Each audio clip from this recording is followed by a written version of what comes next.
there he is, the lovely Chris. Hello. Hello, how are you? Very well, thank you. Thank you so much for being on time. I really appreciate that. 5 No, minutes. no problem. Thanks to be. I'm glad to be here. And just as a touch on your note around what I'm here to talk about, I can talk a bit about what DICE is throughout what I have to talk about and what jobs we have going. But I'm actually I wanted to sort of tell a bit of a story about my journey into the music industry, how I got here, and my somewhat squiggly career. Perfect. No, that's great. Even better. I love that. Great. Also, Chris, am I right in thinking you have a presentation? Is that right? Or you were going to? No, I was just going to talk. Amazing. Do you want me to ask the questions? No, I have a talk that should last 12, 13 minutes or something like that, depending on how much I waffle on. And if we get to the end and there's time, yeah, I'd be glad to take some questions. Perfect. Amazing. Well, we've hit 12 o'clock. So if you would like to start, you absolutely can. Great. Well, yeah. Hi, everyone. I just wanted to start by saying, having the opportunity to share my story into the music industry and to tell you a bit about my professional and creative success is actually super humbling to me. So thank you for the invitation. And I also just wanted to give a quick shout out to everyone out there that's identifying as a woman. Today is International Women's Day. It's a great opportunity to celebrate all women everywhere, as we should every day. But a reminder not to tolerate oppression. I think we all play a part in creating a fairer world. So shout out to you. I'm super grateful to have the chance to offer some advice or some encouragement to anyone out there who does want a career in music, but is unsure of where to start. It's not just for people, I don't think, who want to work with music. If you still don't know what you want to do after school, but know that you don't want to do what most people do, you might find you might be interested in what I have to share today, because ultimately what I really want to convince you and people of is to follow your heart and become who and what you have the potential to be, whatever that looks like. So as introduced, my name is Chris Pickering. I am the global coaching lead at a company called DICE. We are a ticketing and event discovery company. I would encourage you to check out your phones, go on the App Store and download the DICE app to take a look at what we do. It's fairly self-evident. I'm also an independent musician, creative artist, and an entrepreneur supporting psychological well-being within the creative industries. So I was asked really to share a story of my finishing school to where I got to today. I want to offer a different way of thinking really about going after your dream job, because there is more one way to do it. And to be perfectly honest, like, good things are worth fighting for. And in actual fact, they need to be fought for. So although I have a very clear vision of my career now, I didn't know what I wanted to do when I had finished school. So when it got to that point and I was sort of at a loss, I began by asking myself what I didn't want from my work and from my life. Sometimes avoiding something is simpler than gaining something. So on the one hand, I didn't want an office job. I didn't want to work with numbers or the written word or literature or science or anything like that. Nothing too academic. But I didn't want to hate my work, and I didn't want an ordinary life. Quite lofty goals, some might say. But on the other hand, I really didn't want to sacrifice being involved with music, writing music, being involved in creativity and engaging with people. To be honest, I knew I should have worked in the music industry, but I did need to figure out how and in what capacity. So I started to make some choices, and that began by me going off to university and studying a degree in Kingston, down in Surrey, I think, in audio technology and music business. So since I was 16 and I'm now 37, I have played in bands, and to be honest, I think I always will. No matter what job I've ever had, and not all of them have been in the music industry, which I'll come to, but I have always stayed connected to that passion of playing music. And it's an essential part of my journey, really, because having spent many years in many jobs that had nothing to do with music, I continually was connected to this passion of music and staying involved in some capacity. Alongside my sometimes miserable and my sometimes great jobs, I have played across Europe. I've released albums on independent labels. We've had music published and licensed for global distribution. So again, just really reiterating that my connection to music didn't go anywhere. So although I'm going to talk about my jobs I had, I was intrinsically connected to music throughout. But what were those jobs, right? What was I doing before I got my dream job, which I might argue I have now? What was the journey for me, and what did I do from school to what I'm doing now? So as I said, it started when I went to university. I had a choice when I graduated: take a job as a runner, making cups of tea for people on a salary of, for a salary of about £10,000 a year, or don't. And for anyone that lives in London or knows what it's like down here, or any major city, I think it's not possible. It wasn't really enough. No one can live in London for that money, not when I had to support myself down here on my own.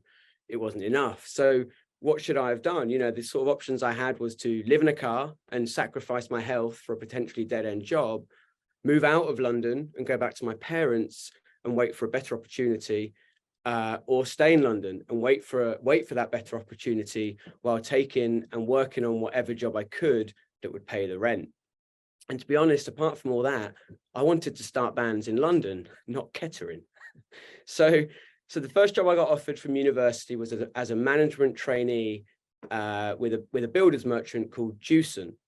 I don't know if you know about them, it doesn't really matter, and I will say from the get-go, they looked after me. Jewson's looked after me for a long time, because as it turned out, I discovered that I was rather good at working with people and creatively solving rather complex business challenges.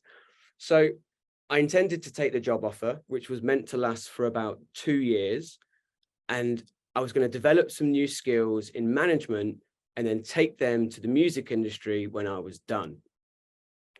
To be honest, I knew this was my only shot to stay in London, so I made peace with taking a job that I knew I had not much passion for and no real interest in. Simply put, I couldn't really care less about bricks, timber and cement. But I knew that there was a value in taking a job where I could learn something valuable, increase my skill set that I could use to get a higher paid job in the music industry in the future. So I sort of made that choice to sacrifice something that I wanted now in order to potentially take a longer route and learn something that would be more valuable for me in the future. So that was a 2-year job. 2 years passed, 3 years passed, 4 years passed. I was in that job for 16 years. Now, looking back at those years and how long I stayed in that job was actually baffling to me. I constantly look back and think, how did I end up there for that long? But I have to be honest with you all, and I am very honest with myself. Every decision I made was the right one to stay at that company for that long. It sounds like I wasn't making good decisions, but to be honest, every one of the 6 promotions I got in that company over that period of time was a deliberate choice to grow and to learn something new, and I think really importantly, to get paid for it while I was doing it. I did the management job there for 4 years. I worked in sales for 6 years, and then I worked as a national account manager for 6 years on top of that. Now, what that means is it's a national account manager is a combination of sales, management, problem solving, and ultimately leadership. In my final years at that job, I focused on what was becoming really important to me in my professional skill set, which was developing as a coach, working with people's well-being and unlocking the potential within others. So as I said before, it was a long and hard journey for me, because I was sort of making decisions that were leading me away from my original intention of staying connected, working in music. As I said, I was connected to music the whole time. I didn't love all of my years there. I was often distracted. I was often not focused on returning to the music industry. And those years were the ones in which I was most unhappy. I was most unaware of where I could get out of this job that I found myself in and how I could get back to it. For me personally, working so hard on something that I cared quite little about had a profoundly draining impact and effect on my life force, really. And I guess this is an important time to sort of just point out, and kind of my ambition for today is, if you were to take anything from my story, let it be that if you find yourself stuck or overwhelmed in the future with work, remember this talk and ask yourself if you are working towards your happiness or someone else's idea of it. And if it's the latter, can you make any changes? Can you find the courage to go back and to pursue something that is for yourself? I believe, working as a coach, and I've worked with many younger people in some of the consultancy work I've done, that we are often called upon to make tough choices in our careers and in life in general. Not just having to decide what jobs to do, but having to make choices to realign, with what's important to us. Because I think the deeper we go into the woods, the harder it can become to find our way out. And to be honest, I have several failed attempts at getting out of those woods under my belt. I have a failed eco-friendly clothing brand, a failed music licensing company, and a failed data and lead generation company. And even once in my career, I woke up one morning and rang my boss up and said, I've had enough. I need to go and do something more meaningful to me. So I handed in my notice and I quit so that I could go and pursue some music as a musician, as a person that wrote albums. I failed at that too. But I knew that if I didn't make all of these attempts and try time after time after time again to get back into what was important to me, I would regret it forever. And boy, am I glad I made those choices. But the most difficult decision I had to make in that journey was having to return to Jewson when things didn't work out. That was really difficult. But every failure for me held a very valuable lesson, a lesson in what it means to have courage, humility, and how great it can feel to try something new and to fail with pride, to fail and get back up and try again. So the second time I quit my career was the best time. And it was just before the pandemic. I decided that I saved up some money, and I decided that I was going to go away and retrain myself in coaching. So I went back to uni and studied a master's as an existential coach. Now, an existential coach is somebody that works with people in their human condition so they can pursue meaning and authenticity and things that are important to them when they need to make difficult choices. I ran a consultancy through that time, working successfully with various businesses, offering emotional well-being and business coaching support. But what I was doing was pushing myself and always facing forward and looking for opportunities to enter the music industry by any means necessary. I was writing music, I was planning tours, I was learning new skills. I was actually up in London a couple of years ago. I just played a show with my band. It was the following morning, and I was sat on the kitchen table of my friend's house, and I saw it. I was scanning these jobs on, I think it was LinkedIn, and a job opening for Dice came up, a coaching position at Dice. I couldn't believe my luck, right? I'd retrained as a coach. I'm interested in working with people, and Dice is a company that I had loved for a while, used for a long time, and knew to be innovating the music industry in a cool way. And I knew in that moment that I had to be a part of this company. And if I'm really honest, I knew almost immediately, intuitively, that I would get that job. I was well trained. I had all the skills necessary. I had more than the skills necessary. I was very well experienced. And I had that deep passion for music that was so important to, A, the industry, and also B, Dice. So I guess, what I had done was deliberately engineered a career that self-fulfilled my own passion for music, but not explicitly as a musician. That didn't end up being what I wanted to do. Still love playing music as an instrumentalist, as a guitarist, but I couldn't imagine doing that day in, day out for me personally. So I knew I had to think outside the box because my interests didn't come together in a clear and obvious career path for me. And I think I've kind of made myself clear, but I'll say it again, from the beginning of my journey after finishing school, my intention was always crystal clear, right? Do whatever it takes to get into the music industry. So after that long diversion, I now do what I love and contribute to an industry that gives my life meaning. It gives my work meaning, and I'm fulfilled every single day. It truly is a pleasure and an honor to look back and look at my journey and to see what I've accomplished and to be here now doing what I do.